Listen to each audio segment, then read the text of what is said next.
Success can be defined as getting up one more time after you've been knocked down over and over and over and over again. I'm T.Wood, and this is Triumphant Moments, where we highlight all of life's challenges, what's beyond the surface, to inspire, to inform, or encourage people to triumph over life's challenges. Let's go. With me today, I have Miss Judith Hawkins. How are you? Good morning. How are you? Look, I want to first dive into your upbringing. You are the fifth of 8 siblings. I am. We're called the Spring Hope Gang. Whoo, okay. That's because we were pretty much, my father came from Spring Hope, North Carolina. It's a place you spring into and you hope to get out of. Wow, wow.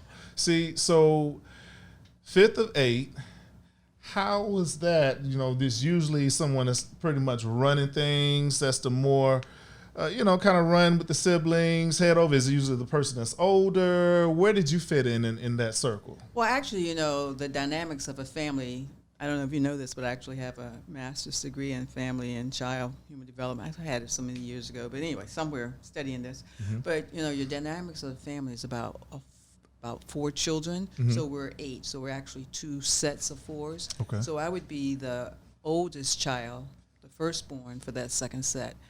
But when I think about my childhood, I remember several things. But the thing that's most important is I have an older sister that I love dearly, and she's so wonderful. But I'm not like my sister. Oh. And I kind of grew up going, everybody loves her, like everybody loves Raymond. Everybody loves her, but nobody really likes me because I'm too all those, right. Those things. Mm. And so I grew up with this sense of I'm marching to the beat of a different drummer, but I'm not sure that's a good beat, a good rhythm. But hey, it's worked. That's what makes you unique. It's only one of me. Right. And I have to be me since everybody else is taken. That sounds trite, but it's really quite true. See? Do you keep in contact with your siblings? Do y'all have? We get together. We have a family conference call once a month. Oh, that's awesome. And now with COVID, we've started a monthly celebration with the whole family, including the children, the grandchildren, on Zoom. That is awesome. My next question was, how did COVID, affect the communication and keeping in contact? Did it pick up? Did it slow down? Oh no, it intensified. Wow. Yeah. Wow. So when you say intensify, what's your version of it? Or is it weekly that y'all actually in contact? No, we're doing everything monthly. But I have one brother I talk to weekly. We're very close. We're still quite close. We've made a point to remain close. Okay. So educational background. Could you give us an idea of your educational background? Oh, well, I'm part of the 60s integration. In Greensboro, North Carolina, where A&T is located and the sit-ins. Okay. And then I went to 4 colleges in 4 years, and finally graduated from Andrews University. I have to stop and think about this. It seems like a long time ago. Hey. I'm getting ready to move into another decade shortly here. You better know. And then I went to Ohio State University and got my master's, and I think it's child development and family relations and child development. I think that's what that degree is, but I have it. Trust me. And if you did the research, like that. Yeah, if you check it out, it will be verified. And then I was there with my husband, who finished his doctorate in communications, and we went to Tallahassee, Florida. Florida A&M University, where he did 35 years, retired after 35 years, and less than about 9 months after he retired, he had a heart attack. Wow. So I've been a widow now for 7 years. And once I got there, I thought I'd do a PhD, but I watched him get his PhD, and I remember that, those things I said about growing up, like I kind of sometimes my drum doesn't fit with other rhythms. So I went to law school because I figured I'd go get a professional degree where they had to graduate me. Right. if I completed all the coursework. Well, see, that was the next question. Actually, what was the defining moment that made you interested to go into law? I watched my husband get his doctorate, and I realized that you could actually do all of your classwork, and the professors determine whether or not you're going to get that degree. And I could see myself having issues. That was too much power and control for somebody to have over me. It was like, nah, that's not gonna work. You foresaw some challenges there, little bumps there. Yeah. Deal with that. So I thought, let me just go to law school. If I successfully complete the coursework, they have no choice. They must graduate me. They must. Now I'll deal with the bar. But I want my degree. See? So we take that moment. Let's fast forward. What would you say were some of the accomplishments you had in that profession? In the law? In law school, yeah, in law. In law in general. In law in general? Yes. Well, I think the height of my success was I became a judge, a Leon County judge. I served for 18 years. I was a series of firsts. I was the first black to win in a contested contest. I was the first female. Awesome. I was the first black to win. I was first black to win in a contested race, and the first female. Wow. That would be the high point, and I served for 18 years. Wow. And then the end of the story is really picks up what you're here about, the triumphant moments. Yes. And I was removed from the bench, and it's taken me a minute to process that. And that's where I'm happy to talk about triumph. See, so that's where, just moving into, what were some of the greatest challenges you faced in that time period of being removed? It sounds really strange, but during the season of being removed is when my husband died. And wow. I've got two very stressful, life-changing events going on, but my husband's death makes the removal from the bench pale. And after removal from the bench, they actually came after my bar card, and that was unprecedented. So, and in that season, I was also losing and caregiving for. I lost my brother. I gave care for his daughter, who had also lost her mother. Wow. She died of triple negative breast cancer, like 42-ish or so. Wow. So it was just a season, and I never really thought about it until a pastor looked at me and said, you're going through a Job season. It was for the first, when he labeled it was the first time it dawned on me, like, yeah, I guess that is what's going on. Yeah, okay, that sounds like a good label. So when we look at it, in a span of, what we say, some months, that these things happen? Well, 2012, my brother died. 2013, my husband died. 2014, I came off the bench. 2014, my sister-in-law died. 2015, I don't remember 2015. Maybe 2015 is, 2015, how could I forget 2015? That's when the bar took my license.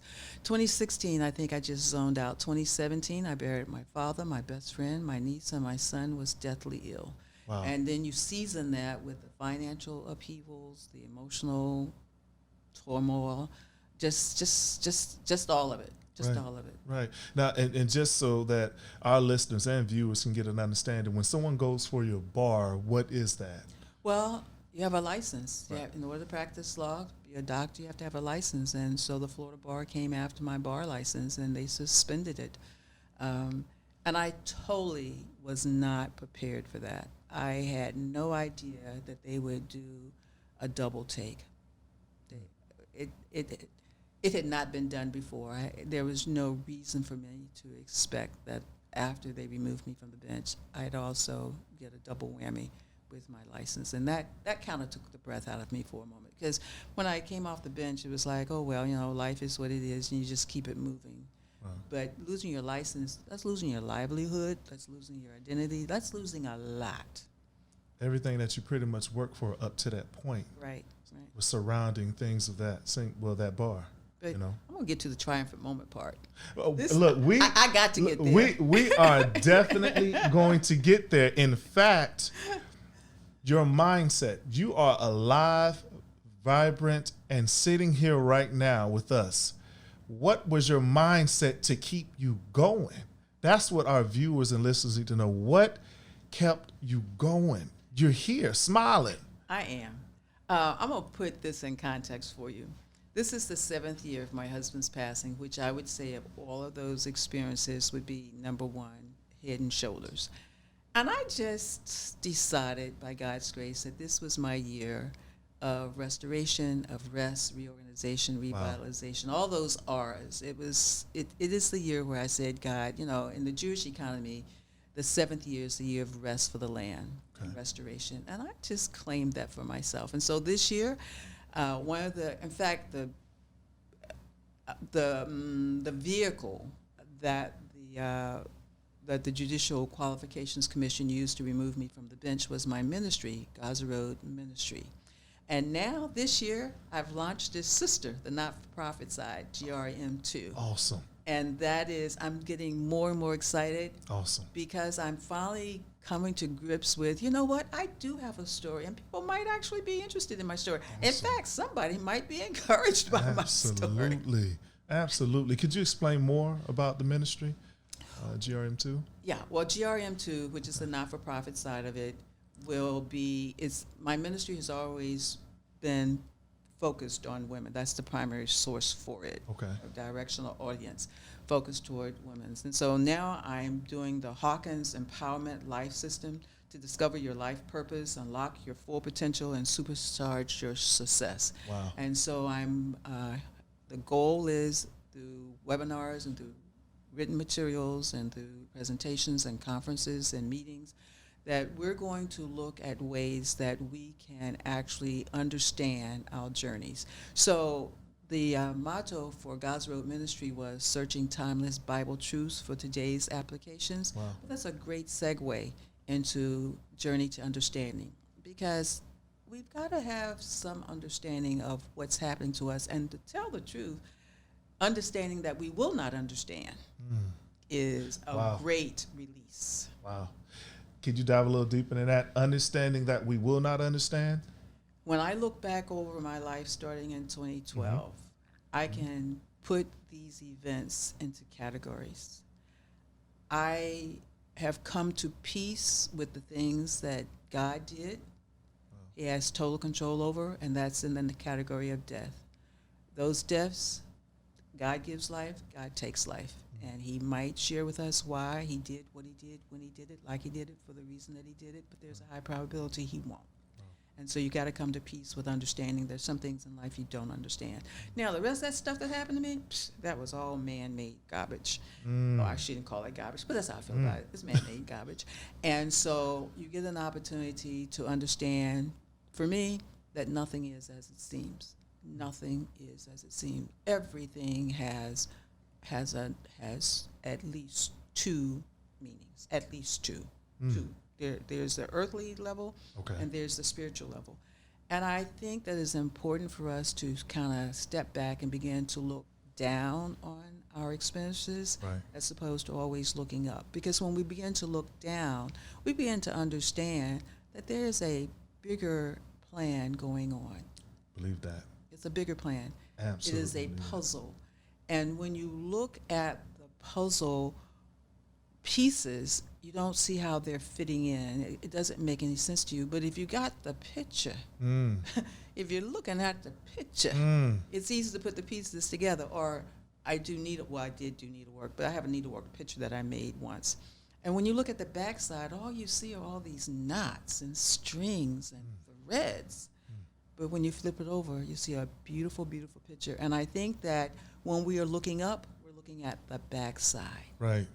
But if we can invite and ask for some spiritual, divine revelation to see the picture side. And that's about where I think I'm moving now in my life, where, I've been looking at them threads a long time. I want to see what's on the other side.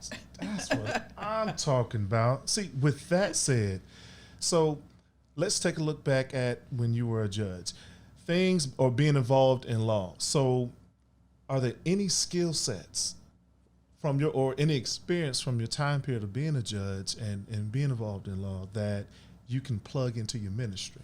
Let me tell you something. I've always said a law degree is an excellent degree. You can get your law degree right out of college. You can make it a second career, a third career. The skills that are attained through the process of becoming a lawyer are just invaluable, and they transfer to every aspect of your life.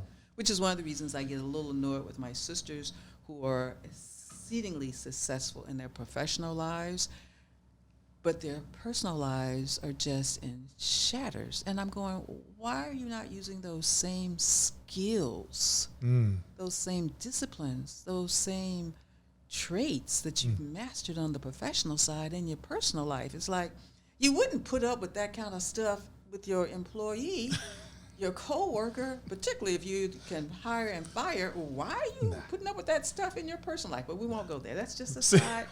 just. We're gonna say that for part 2. That's gonna be part 2, volume 2. So I'm very happy that I went to law school, and I probably went to law school not only because I wanted to have a professional degree, but that's another first. I was the first Black board certified in marital and family law, to my understanding, in the state of Florida. And because I had a degree in that from the Ohio State University, I could see family law and family dynamics from a totally different point of view. But it's a cousin. My master's degree is kind of like a cousin to the social work field. But in social work, I promptly realized you're always trying to get somebody above you to give you what you want. And I thought, why don't I just kind of move into that level? And then to become a judge is like, oh yeah, we finally can make some changes up in here. See. And do you feel, are you content with the changes or effect that you've had on people even during that time? That was, Terrence, to be quite honest with you, that was I think I finally got a good foot, at least half of a good foot over the line. I didn't understand. I did not understand my journey to understanding. Wow. Why I was removed from the bench, because I was a good judge. I know that I was a good judge. I had no confusion in my mind that I had been elected to serve the people of Leon County, and it was not only my ethical and professional duty, but my own spiritual commitment to serve the people of Leon County. And I have been so blessed over these years that people have I'm trying to think how recently it has been, probably within the last month or so. Someone else has just I'm wearing these, I know what it was. We're talking about within weeks. I'm in Walmart, and I'm wearing a mask. And this man stops, and he just looks at me, and he says, "You're Judge Hawkins." And I'm going, I got a mask on. With your mask on. And he proceeds to tell me how he came into my courtroom and the impact that I had upon his life, and it changed the whole direction and trajectory of his life. And I run into that often. So I was kind of like, Lord, I don't quite understand why. And the understanding, the journey to understanding, the revelation is God gives us seasons and assignments. Absolutely. And when those assignments are over, then he has another. But we don't understand, and this is a thought I want to leave. These assignments are a process of promotions. Now, that's a new thought. I saw yesterday, you showed me the picture of your beautiful young little girl. But you're going to be devastated if she doesn't successfully complete kindergarten and pre-K, because you want her promoted to kindergarten. That would hurt. Okay? That would absolutely. And on through the processes, okay? So each grade level, each experience we have in life is an assignment of preparation for the next one. Wow. And I remember thinking to myself, why is this assignment coming to the end? And I think now I'm beginning to accept, because I'm being promoted to another assignment, which is based upon all those other experiences. Wow. So now in this ministry, when I start talking about journey to understanding, this is not a theoretical conversation. This is a conversation where I can say to you, it is important that we see more than the eye can see. We understand more than the mind can grasp. And in so doing, when we go through these challenges, when we go through these hard times, we reframe it. We look at it a totally different way.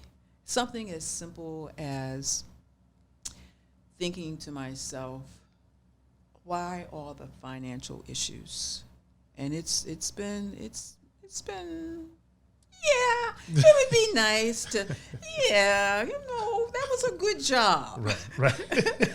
Right. What good benefits. Right. No, little something here, there. Something, kind of stuff. That's it. So, but now I'm just beginning to realize that I'm looking from things really far more looking down on it. I'm looking at the pictures as opposed to looking up at all those threads. Wow. And now the threads are making sense because those were the threads that were needed to impose or to weave in, to embed those other colors, those other designs. The strength that you show in just sitting with you and just speaking with you is just off the charts, okay? It is absolutely off the charts. When you take a look back and look at yourself now, have you had an opportunity to visit different places, let's say countries or things of that sort, to help when individuals? I turned, was it 40 or 50? I think it must have been 50. I think 50 maybe. Okay. I decided that I wanted to do something. I wanted to give God a gift for my life. Mm. Well, remember, we've already discussed that sometimes I kind of have problems with, I'm a little bit of a loner, not just a little Just bit. a little smidget. Just a little Just smidget. a little smidget. And I wanted to do something for him that Okay. didn't require corporate approval or consent. Okay. And so he gave me the idea. I love to travel. And he says, well, why don't you do mission trips for me? So I started doing mission trips. And as a result, I was going back to back. I've gone places I'd never have gone. Have you gone to Mongolia? Mongolia is a beautiful place. I've been on all the only continent I haven't been on, I guess, would be Antarctica. So I've made it to Australia. I didn't do a mission trip in Australia, but I've been there. So I have traveled quite a bit with my mission trips. Costa Rica? Oh, yeah, Costa Rica. I started out, my first one was in the motherland. Started out in Kenya. And then, let's see, I've been to Costa Rica was my first one. That one, I helped build a school, and I quickly realized that my forefathers had done enough for me. That wasn't a good fit. That just wasn't a good fit. But in Costa Rica, I had an opportunity to meet a pastor who had started this new program of taking people, particularly from America, to do evangelistic meetings in the world. And he asked me about going to Africa, and I thought, yeah, that sounds like something I want to do. That sounds kind of cool. And I'm not giving much thought to it. And he calls me back, and he says, are you ready to go? And I said, well, it's self-supporting, and as a judge, I couldn't raise money. I had to pay for it. Wow. Terrence, this is so off topic. But anyway, I'd always wanted to be an adjunct professor. Okay. And I don't know if they pay much more now, but it was $3,000, and $3,000 is what I needed for the mission trip. And I'm at an event with FAMU, and I'm talking to someone in the political science department, and I just kind of flippantly talked about how I always wanted to be an adjunct professor, yada, yada, yada, yada. And he says, okay. And I'm thinking, what does okay mean? I got the job, and for most of the years that I did my mission trip, I was an adjunct professor making exactly the $3,000 I needed to go to Africa, Costa Rica, Panama, Brazil, Mongolia. I went somewhere in Europe. Where did I go in Europe? Oh, man, where the Black Sea is. Oh, man, I'm drawing a blank. I've been to Cuba. I've been to Mexico. Now, clearly, each places that you've gone, is there a prerequisite of the specific type of women that you assist? What is the exact? No, I actually went to do evangelistic meetings, so I preached. Wow. I preached. When we preach, I can preach now. See? Look at here. You preaching without preaching right now. Did you have now I want to take a step back. In Costa Rica, you had a chance to help build a church, or was it a school? It was a school. We were helping to build a school. Okay. And that heat, I couldn't do that heat. That's too hot. Okay. It was too hot. Okay. So even when I did my evangelistic meetings, I went to the countries trying to be kind of in the cooler part of the year. In fact, I was in Cuba this year. I just couldn't go another year. I hadn't had a mission trip. I went to Peru. And I hadn't had a chance to do Peru. I did maybe 2016-ish. Peru is a place I'd like to travel. Anyway, I can't. I've done so many. I have to stop and try to catalog in mind. But anyway, I hadn't had a mission trip, gone on a mission trip for a minute, and this is 2020, and I just said, Lord, I have got to do a mission trip. So I was able to go to Cuba, and of course I hit Cuba right with COVID, and so Cuba's kicking out the Americans. That changed everything. And America says, "Oh, everybody come home." And I'm so thankful I went to Cuba because all the other trips shut down. Wow. They shut down and canceled. Now, pertaining to as things get better, things clear up eventually, do you see yourself taking more mission trips? Oh, absolutely. That's in my DNA now. Oh yeah. There's something about being able to share the word of God. I remember being in a part of Indonesia. See, I'm thinking about it, starting to come back to me. Okay. I was in a part of Indonesia, and I was sitting on a floor, a linoleum floor in this home. And you remember back in the early days of America how the kitchen was apart from the house? That's how it was. And in my arms, I was holding this baby with the extended stomach, malnutrition.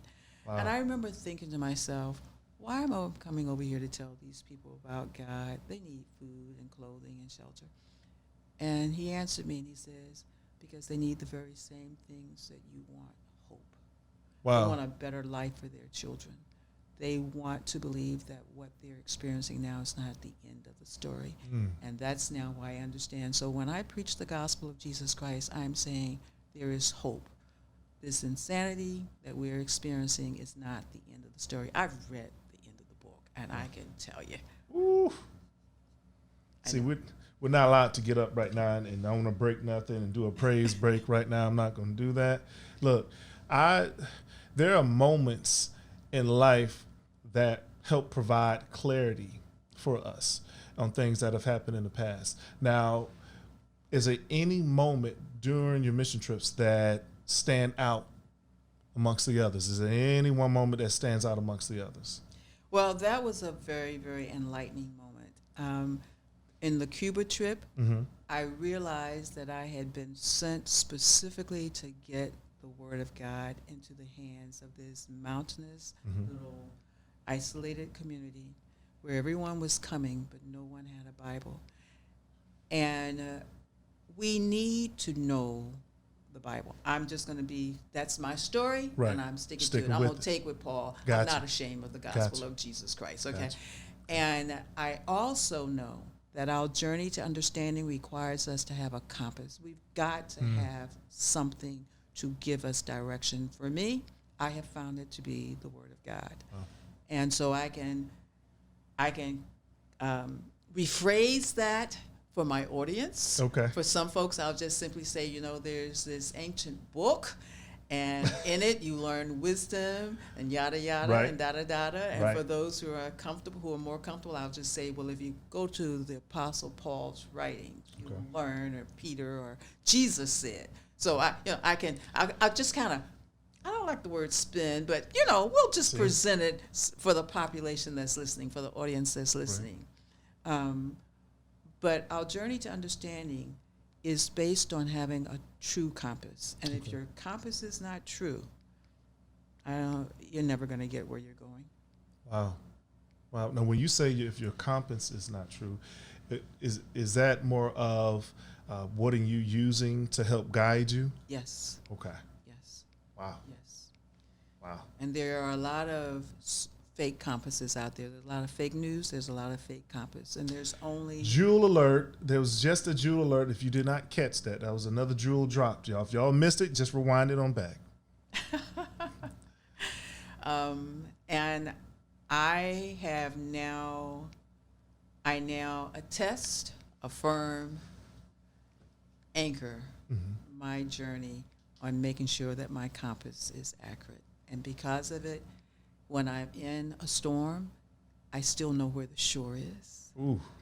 When my eyes are blinded with tears, I still know where the box of tissues are. Ooh.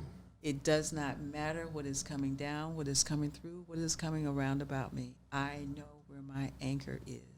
And because of that, I'm just having these experiences which give me patience, and patience gives me hope. And hope is not a shame, for the love of Jesus Christ is shining abroad. See, with our viewers, what would you say to that person that is watching this right now, the group of folks who are watching this right now, who go through life with the anticipation of doing something? They train for it, they've studied for it, and then they meet a point in life that it takes them in a different direction. What advice would you give to those people that are experiencing that? I would say to them, journey to understanding, which is the motto for GRM2. When you begin to step back and realize what you're going through and get an understanding of it, that which you think has been the worst thing that could happen to you turns out to be the greatest blessing. Wow. I mean, I want to, and I'm just going to go ahead and unabashedly do it, but I think of the story of Joseph being thrown in that pit by his brothers, but that set him on the road to get to Potiphar's house, and that was pretty rough. And Mrs. Potiphar got him into prison, and that was horrendously horrible, but it was from the prison that he went to the palace. And so trying to understand this when we're going through it is very difficult unless you got a good compass. Unless you have that compass that keeps you centered. That keeps you centered, keeps you focused. It keeps you understanding that what you see is not all that there is. Wow. And it also helps you to understand. Wow. You see the backside of all the knotted threads, but there's a beautiful, beautiful tapestry on the other side. Here at Triumphant Moments, we have a motto, and it's called encouragement for free. So we ask all of our guests to provide some encouragement for free. What is some encouragement for free that you would provide to our viewers? The encouragement for free that I would give to our viewers would be this. You need to check the source of the thoughts that are running through your mind. I didn't realize it at the time, but I've come to realize that I had written a lot of materials for God's Road Ministry, which that website is still up, and you can access my materials there. Just contact me and all. I've done 2 devotional books. Okay. I didn't realize it, but I had actually fortified my mind with this compass of thus saith the Lord. I didn't realize what I was doing to myself. And when I hit that storm, and it was coming in every which way it could come, there was something that had already been fortified. My mind had already been fortified. And these Bible stories, and I wrote it about women. So my material's about women. Right. And so I'm just pulling from these women's experiences, and it's making my compass sure. I had an external way to double check if my compass was a pure compass, a true compass, an accurate compass. What you put in your mind is going to be revealed in how you act. Wow. And so when you feel like you're going down, but you remember, but Peter said, Jesus, don't you care? And he says, oh, ye of little faith. Oh, wait a minute here. This boat's getting really rocky. But Jesus just said, I'm here. Don't worry. I got you. Anchor yourself. Pay attention to what goes into your mind. And that means exercising some serious censoring. Here we go. Here we go. You want to expound on that? Sometimes that in your life, you may experience some twists, some turns, and things of that sort. But having yourself centered, and what are you using that is your center, that is guiding you, your principles, if you will, that pretty much takes you the distance, is according to what is your compass. Well, I recently have formed, Romans 8:28 was my number one text, no matter what happened. When all of life started coming apart, all of my successes were appeared to be falling. I've always anchored myself on Romans 8:28, and it really is God works all things out for good. But I now have a sandwich, and then these are the core pieces of my sandwich. See, my bun, top bun is Jeremiah 29:11. God knows the plans He has for me. My meat is He works everything out. But my other bun is this: give thanks in everything. Philippians 5:18, because God wouldn't tell us to give thanks for everything, because He wouldn't tell us to give thanks for things that are not going to work out for our good. So when it looks like it's really, really bad, but God says give thanks for everything, in everything, that means He's got that. So now that's my sandwich. Now I can go ahead and add some more lettuce and tomatoes, and I can give you some more text for that. But you got to have your sandwich text here. Continuing to feed yourself with those fundamentals, with those basics in your life, you cannot do nothing but win. No matter how the situation may look, you can do nothing but win. Nothing but win. And be calm about it. As you're sitting here looking at it, you're going, I'm supposed to give thanks and everything. This doesn't look very good, but He said give thanks. That means it's going to work out okay. And those are the main times. And those are the main times. Right. And He's already promised you that He will work everything out for good. Absolutely. And just in case you didn't get it, I got plans for you. And my plans for you are good. You have to accept that and understand that. Tell us, what is next? What do you have coming up as far as what you're into? What I'm into? Yeah, like what do you have? Any other any projects coming up for Judith? Oh, yeah. Everything right now is really geared to Gaza Road, or GRM2. I'm the immediate project is working on a book where I will be interviewing 20 women on 7 issues and putting together it in the digital, the audio, putting workbooks with it. Oh, wow. With that. That's the big project. Look forward the smaller project is that I hope to launch very quickly now my webinars, where we'll be doing study guides on materials that I have that we are now revamping and reusing it.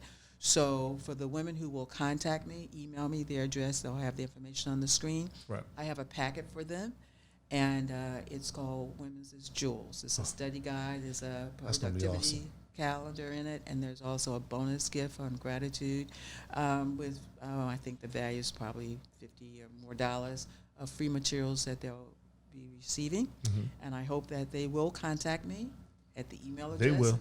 And I'm looking forward to doing that, and we're beginning to start that ministry. And I'm getting excited about the fact that, yes, my story is worth telling. For a long time, I thought it was everybody. I have devalued what God has done for me, and that is an insult to Him. It is not for nothing what you experience. It is not for nothing. We're here right now. It is not for nothing. I think the part of my story has been the public side. Right. So folks know about what's on the surface. What's on the surface. But people don't know the rest of the story. They don't know about the personal issues that I was dealing with during that same time. Right. And they also don't realize that when you look at everything that I've gone through, they're all common. We lose our loved ones, we lose our spouses, we lose jobs, we lose license. Yes. We go into financial tailspins. We usually get the wonderful gift of having them not all at the same time. Right. You know, like just the whirlwind where they just woo, woo, woo, woo. But the public part of it is what's also difficult. That, I think, is a good part of my story, that I didn't have a place to run and hide. Right. What you saw was what it is. Right there on Front Street. There was no place to run and hide. And you handled it. You saw it through. I think that I was on what you call a God-based anesthesia. Where there's this numbness, and you're kind of on autopilot, and you kind of cruise through, and you're getting your strength from Him, you know. So I tell you what, with everything that we've said here today, I just have to let you know that you are absolutely an inspiration. We actually look forward to having you on the show again. Yes, one day at some point in time, we will have you on again. We have to, because you have way too much information, way too much experience, and way too much blessings to just give and pour into someone or people. And we just absolutely can't let that go to waste. So here at Triumphant Moments, we thank you. We thank you Terrence, I thank you. One of my requests has been to be a conduit. My father explained to me a conduit, a pipeline. Right. And he said that you have to keep your hands open so God can put things in it to flow through others. But the conduit pipeline, the conduit concept is this. When things flow through the pipeline, it always leaves residuals. And I've come to realize that the residuals of the blessings that have flown through me toward others has been more than enough. Hallelujah, more than enough. So I love being a conduit. I got nothing better to do than to share with you what God has given to me to share with others, because I know that whatever gets left on that pipeline, yes, it doesn't clog it up like an artery. It just makes it's a really funny thing. It doesn't clog up my conduit, my pipeline at all. In fact, I think it may actually stretch it. Wow. Life. I want to thank you. I want to thank you again. You know, I can't thank you enough for being here. Sometimes in life, you may fail. You must fail in order to succeed. But one thing is certain. You never, ever, ever, ever give up. I'm T.Wood. This is Miss Judith Hawkins, Triumphant Moments.